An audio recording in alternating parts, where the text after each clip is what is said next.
Mais um sábado chegou e com ele muitas dúvidas e poucas respostas em Hanyou no Yashahime, mas a gente vai fazer uma análise agora para tentar entender um pouquinho mais e como vocês devem estar vendo aí na thumbnail, na capa do vídeo, o principal foco do vídeo vai ser discutir aí a maquiagem da Izayoi, então continua até o final para não perder nada sobre essa discussão.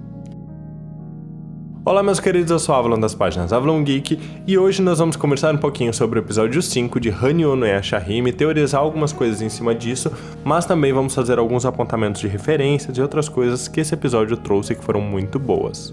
Lembrando desde já que essa análise aqui é apenas um comentário sobre alguns pontos mais relevantes e importantes do episódio, então eu não vou falar sobre absolutamente tudo que aconteceu, porque senão eu estaria narrando o episódio aqui e aí o vídeo vai ficar gigantesco. Se você gosta desse tipo de vídeo, quer apoiar o canal, você pode curtir o vídeo, pode compartilhar com seus amigos nas suas redes sociais, nos grupos de Inuyasha, de outros tipos de anime, e pode se inscrever no canal para não perder mais nenhum vídeo.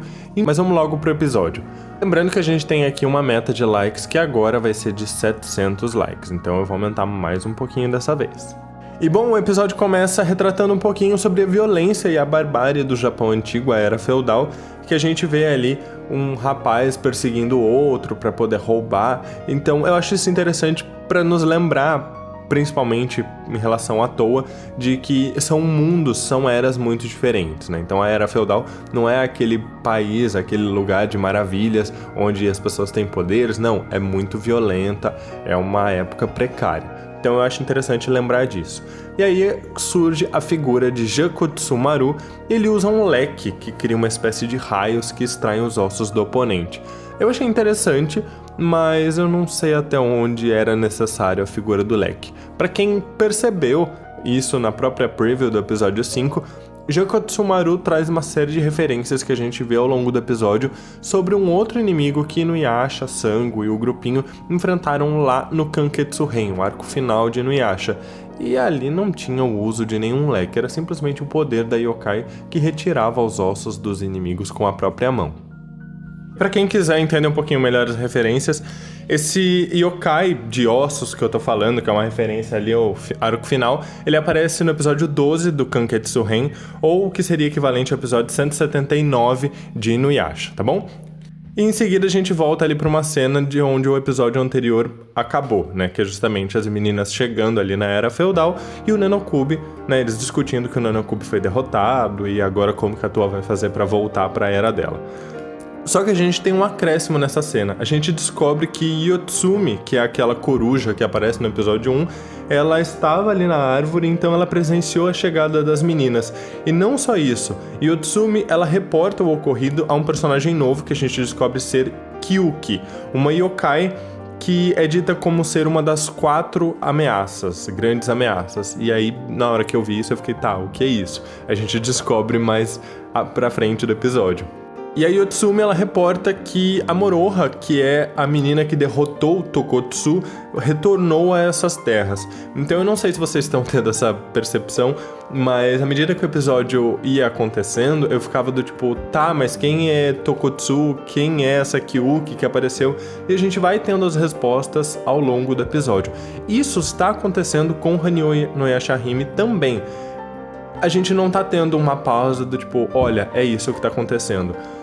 A gente está tendo explicações meio que ao decorrer de como a série caminha, então ficam muitas dúvidas, eles jogam algumas informações às vezes que a gente não sabe muito bem como trabalhar, e aí é onde a gente começa a teorizar. Então, eu acho bom por um lado, porque o anime não fica muito expositivo, sabe? Como se precisasse o tempo todo ficar tendo diálogos exagerados para explicar alguma coisa, afinal esses diálogos expositivos, eles servem só para os espectadores, para quem está assistindo. Os personagens em si, eles sabem mais ou menos o que está acontecendo. Mas enfim, voltando pro episódio, a gente vê que a Kyuki ordena que Yotsumi avise então Jakotsumaru, que é filho do Tokotsu, para que ele vá vingar o seu pai então e derrote a Moroha. Eu confesso que eu me pergunto aqui se o objetivo de Kyuki é só a vingança por Tokotsu ou se ela possui algum objetivo além, né? Que seria talvez ali recuperar a Pérola Vermelha, que a gente descobre mais pra frente que fazia parte de um item que ficava preso no corpo do Tokotsu, ou então se ela realmente tem algum objetivo em talvez derrotar as filhas, né, as herdeiras do sangue do Dai Yokai Inu no Taisho, né? E aí, para quem quiser entender um pouquinho melhor sobre o pai do Inuyasha, tem um vídeo aqui no canal que eu vou deixar aqui no card. Um comentário que eu queria fazer com vocês é que eu tive a impressão de que os yokais eles estão muito mais bem organizados. Por que eu falo isso? Em Inuyasha, a gente não tinha muito essas facções, essa organização de yokais, isso não havia muito. A gente via, assim, algumas situações, tá? E aí eu vou usar isso de exemplo principalmente do Inuyasha clássico canon. Não vou nem falar tanto dos fillers do anime, porque aí a gente via isso acontecer um pouquinho mais. Mas no material canônico, né, no mangá, e no que foi adaptado do mangá, a gente não via tanto isso. Normalmente era algo, por exemplo, o Naraki tinha as crias dele, ou então algum vilão, e aí tinha um ou outro servo desse vilão, mas nunca uma organização como a gente descobre aqui que existe, né?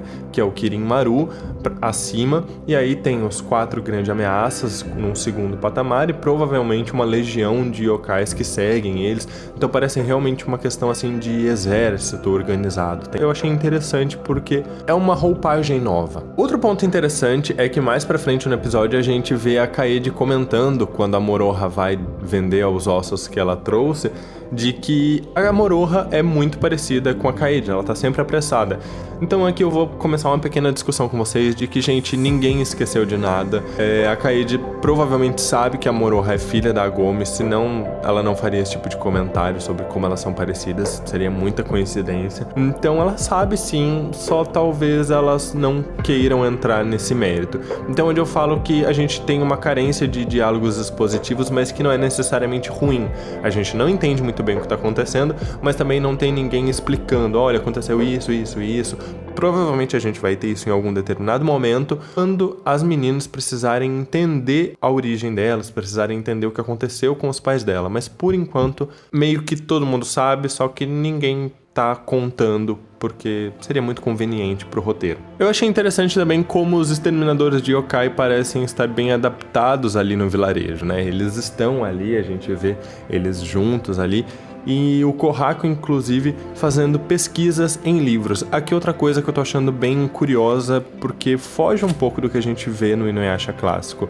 Uma série de livros com relatos sobre yokais, onde ele tá procurando descobrir o paradeiro da borboleta dos sonhos. Eu achei interessante, ao mesmo tempo que eu achei um pouco bizarro. É interessante porque a gente sempre tinha aquela ideia em Inuyasha de que alguém mais velho, seja Kaede, Miyuga, Totosai, alguém vai trazer uma informação meio que de boca, e aqui a gente tem registros em livros, coisa que a gente não tinha antes.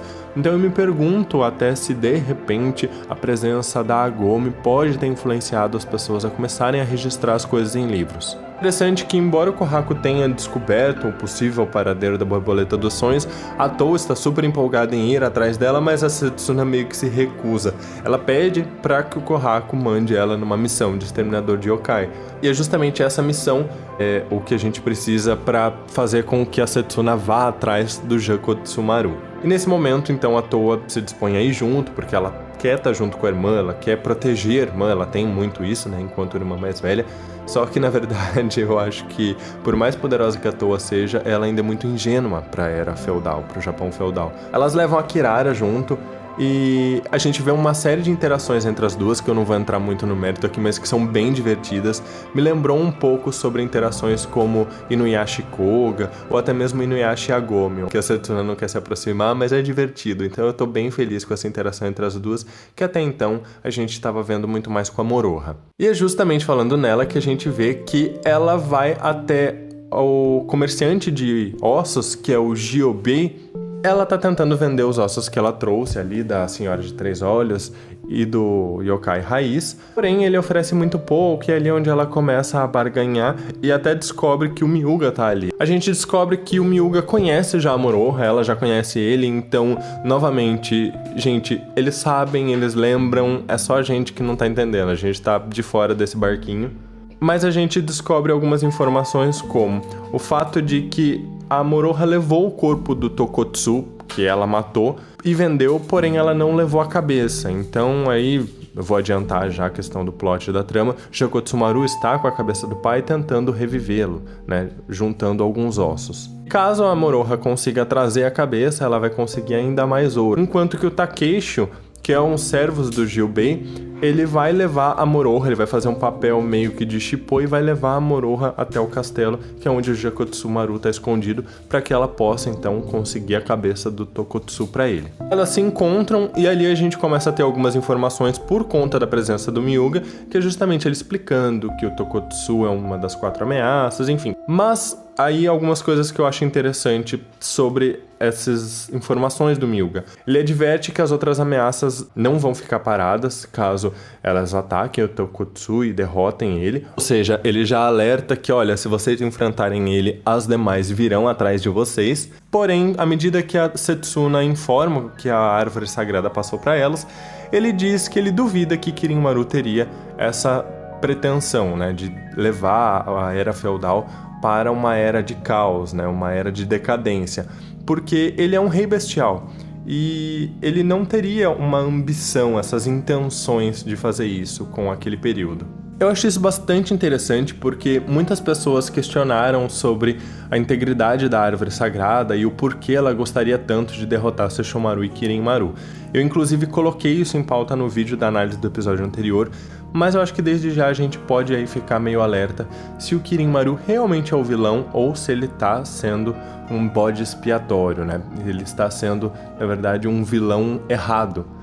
Porém, como elas vão enfrentar o Tokotsu, é meio que inevitável que elas venham futuramente a ter que enfrentar o Kirinmaru, porque elas estão provocando a ira das 4 grandes ameaças, que são os servos mais poderosos do Kirinmaru. E isso é tão claro no episódio pra gente que a Setsuna parece não estar de acordo com enfrentar o Tokotsu, porque se eles fizerem isso, as 4 grandes ameaças vão vir, o Kirinmaru vai vir, e elas vão simplesmente realizar a vontade da árvore sagrada, e ela não quer fazer isso. Mas algumas informações muito interessantes. O Miyuga diz que ele serve a família do Ino no Taisho, do Dai Yokai, há 3 gerações. Ou seja, ele faz até algumas referências com o sangue do Inuyasha, o sangue da Moroha ser ainda mais delicioso e mais parecido com o sangue do Ino no Taisho. Eu acho isso interessante, porque eu não acho que seja algo aleatório. A Moroha tem algo de especial sim, e isso deve estar no sangue dela, inclusive. E ela sabe que ela é filha do Inuyasha. Não tem como negar. Ela pode não conhecer a Agome, igual ela falou no episódio anterior. Ela pode não conhecer o Inuyasha, mas ela sabe que eles são os pais dela. Mas o Miyuga não sabia que Setsuna e Towa eram filhas do Sesshomaru. Então a questão do Sesshomaru ter levado as bebês para fora do vilarejo e nunca mais ter sido visto, provavelmente é algo que aconteceu com todo mundo. Ninguém sabe o que aconteceu com o Sesshomaru, nem mesmo o Miyuga, tanto que ele nem soube que ele tinha filhas, nem soube que as 2 eram as filhas dele. Bom, entrando aqui no final do episódio, a gente vê que o Tokotsu é um yokai javali, uma versão yokai do Pumba, e aí a gente descobre que a Moroha não se lembra muito bem de ter derrotado ele. E a gente descobre depois que é justamente porque quando ela usa aquela maquiagem que ela tanto fala, que torna ela em Beniyasha, a destruidora de yokais, é porque isso esgota tanto a energia sinistra dela que ela simplesmente perde a consciência. Então, muito provavelmente o que aconteceu quando ela derrotou o Tokotsu, porque ela simplesmente acordou com um cadáver decapitado, e aí ela foi, pegou o cadáver e vendeu, é que ela enfrentou o Tokotsu transformado em Beniyasha e ela simplesmente não se lembra. Ela desacordou, ela não lembra, é isso. Eles cogitaram o fato de a Moroha poder não ter sido responsável por matar o Tokotsu, porém ele acusa ela. Ele fala que a Moroha foi a responsável por roubar a pérola vermelha dele, foi a responsável por vender o seu corpo e por decapitá-lo. Ou seja, não tem discussão. Se ele que foi decapitado está dizendo que foi a Moroha, então foi. É interessante ver como a Towa tenta resolver as coisas meio que numa cordialidade, na conversa, e a Setsuna adverte ela, olha, não vai dar certo. E o brilho, o foco nesse episódio foi da Moroha, ela lutou muito bem, ela usa finalmente o Koryuha, a técnica dela que invoca um dragão carmesim de fogo, e que faz referência, obviamente, ao Bakuryuha do Inuyasha, e ela usou essa técnica pela primeira vez, digamos assim, num ato principal, não foi ali para interromper a luta de alguém. Ela finalmente teve um destaque, e mesmo ela sendo ajudada pela Setsuna e pela Towa, a gente vê que ela tem algumas dificuldades e ela resolve logo em usar os seus poderes de Beniasha, mas não antes de usar uma técnica que eu achei muito interessante com um sal purificador na boca dela para impedir que o Jakotsumaru retirasse os ossos do corpo dela. E é nesse momento que a gente vê o Myuga explicando ali de que ela tem os poderes da mãe dela, que é a Agome. Quando finalmente a Moroha usa a tinta da Beniasha, que é aquela maquiagem, o brilho labial, digamos assim, o Myuga diz que o sangue dela ficou igual ao do Dai Yokai e no Taisho, que ele não provava há mais de 200 anos. E aí onde a gente tem a informação de que ela fica desacordada por um dia e tudo mais. Porém, eu vou fazer alguns apontamentos aqui, então finalmente a thumbnail vai começar a ser discutida agora. Aquela caixinha de brilho labial, aquela maquiagem ali, foi um presente do Toga para Izayoi. E a gente vê lá no Inuyasha clássico que o Inuyasha tinha uma herança do pai dele, que era essa caixinha de maquiagem e a roupa de pelo de rato de fogo. Porém, no próprio Inuyasha clássico, a gente descobre que ele dá aquilo para Kikyo e o Naraki acaba destruindo. Então a gente fica com uma dúvida, poxa, mas se o Naraki destruiu, como que isso pode estar com a Moroha? E aí eu tenho algumas suposições. Uma é que talvez o Naraki não tenha destruído a verdadeira, então talvez ele tenha destruído uma falsa, uma réplica, não sei. Ou então simplesmente não é a mesma caixinha que está com a Moroha. A Moroha tem uma outra, mas não é a mesma que a Izayoi possuía. Mas eu acho que vale a pena a gente sempre considerar que a gente não sabe ainda se Hanyou no Yashahime está seguindo só os acontecimentos do mangá ou os acontecimentos do anime também.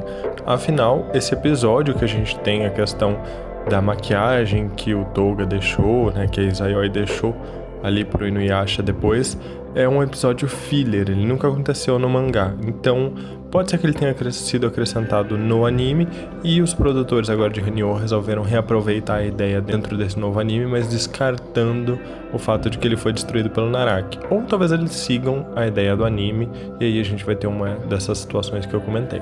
Porém, aí eu acho que não faria muito sentido, porque se foi algo tão especial que o Toga deixou para Izayoi e que faz com que a Moroha fique com um sangue muito parecido com o do próprio Toga, então não teria lógica para mim não ser aquela que ele deixou de herança. Então talvez o Naraki não destruiu a verdadeira, ou eles conseguiram recuperar de alguma forma, a gente vai descobrir.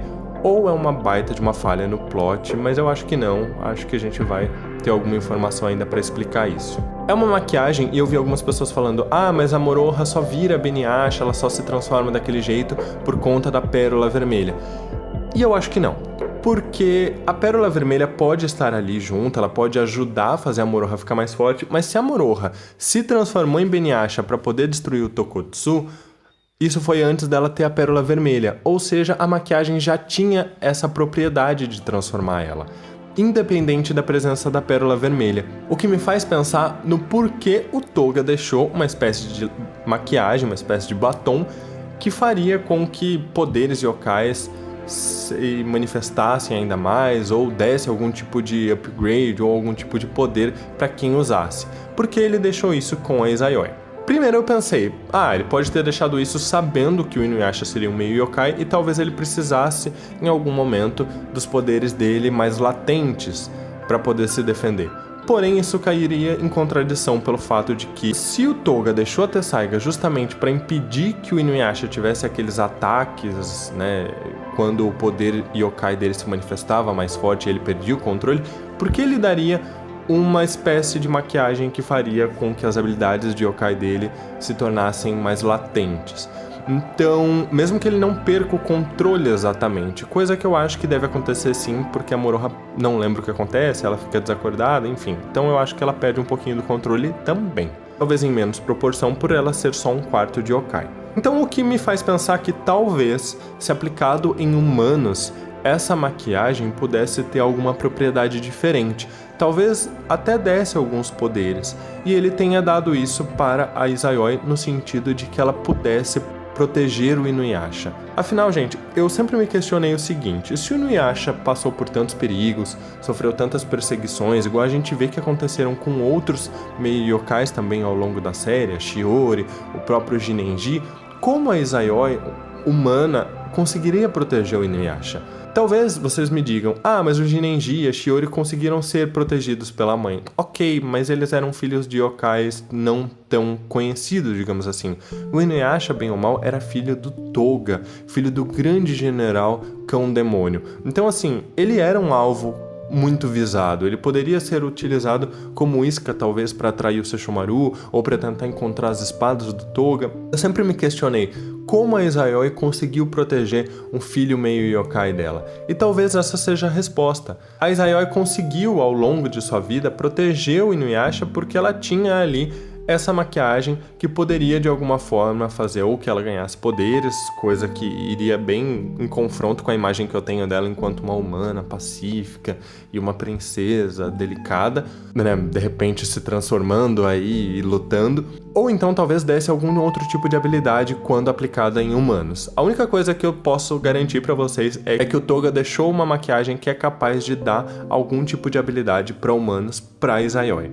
E provavelmente foi uma forma de garantir com que ela conseguisse se proteger e conseguisse proteger o filho dela. Bom, feitas essas discussões, a gente tem ali incríveis referências não só ao Yokai dos Ossos, então a gente tá vendo aqui que Hanyo no Yashahime tá abusando nas referências com yokais do passado, principalmente aqueles que apareceram no arco final, mas também a gente tem ali referências da Moroha tendo os poderes quando se transforma em Beniyasha que o próprio Inuyasha tinha.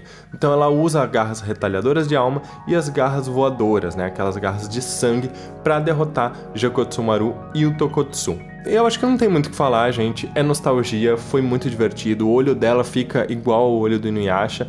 Então, é onde algumas pessoas estavam questionando: mas a Moroha parece muito mais um yokai do que a Setsune à toa. Mas a gente vê que ela só adquire os poderes, ela só chega num ponto de parecer com o Inuyasha quando ela precisa usar a maquiagem. Então, não esperem ver a Moroha, por exemplo, tendo uma transformação igual ao Inuyasha quando ele deixava o sangue yokai dele fluir. E a gente vê que em menos de 1 minuto ela consegue derrotar os adversários e já se esgota, cai ali desacordada no chão. Então é algo muito perigoso que dá um up pra ela, mas depois torna ela totalmente indefesa se ela não derrotar o inimigo nesse pequeno tempo.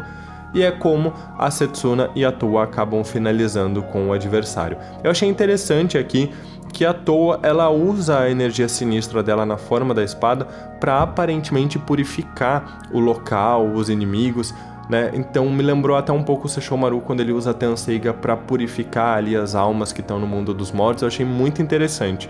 Embora o Takeisho, quando ele está sobrevoando o lugar, ele dá a entender que tudo foi destruído. Então ficou uma dúvida ali se realmente foi uma purificação e se a espada dela tem essa habilidade de purificar, ou se realmente foi tudo destruído e só a maneira como foi feito, foi desenhado essa cena deu uma sensação diferente. E a gente acaba o episódio com a Setsuna dizendo que uma vez ela conheceu um monge, que a gente descobre que era um Miroki, e que ele disse uma frase pra ela que acaba chamando a atenção da Toa.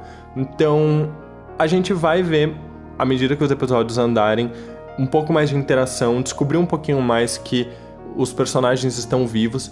O Miroki muito provavelmente tá vivo, tá em algum lugar, não sei o que aconteceu, mas se ele encontrou a Setsuna criança, então provavelmente ele ainda estava vivo e solto quando alguma coisa aconteceu com o Agome, Inuyasha e o próprio Sesshomaru. A gente vai descobrir isso ainda, então fiquem atentos que eu tenho certeza que a gente vai ter mais informações em breve.